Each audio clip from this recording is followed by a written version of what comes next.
We're starting to get into the more advanced areas of computing, so as we go forward, fewer and fewer things will be common across multiple programming languages.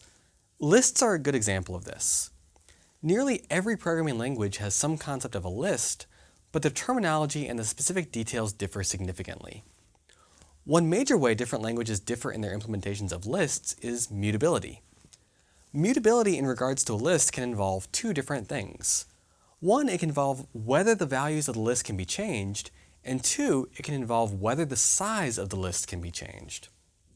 Some list implementations will freely let you keep appending new items to the end, while others require you to state in advance how many items can fit in the list. Generally, the latter is more common for lower-level languages like C, where we manage memory more deliberately. Another major way list-like structures may differ is whether they accept multiple data types.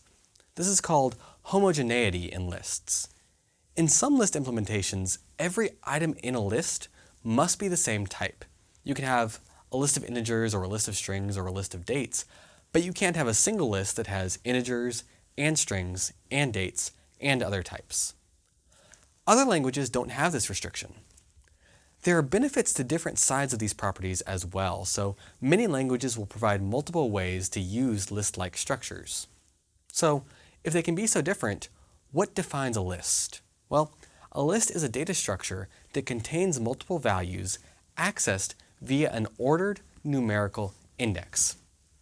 This is in contrast to dictionaries and hash tables and other data structures that we'll cover later that can also contain multiple values, but they can be accessed via non-numeric indices.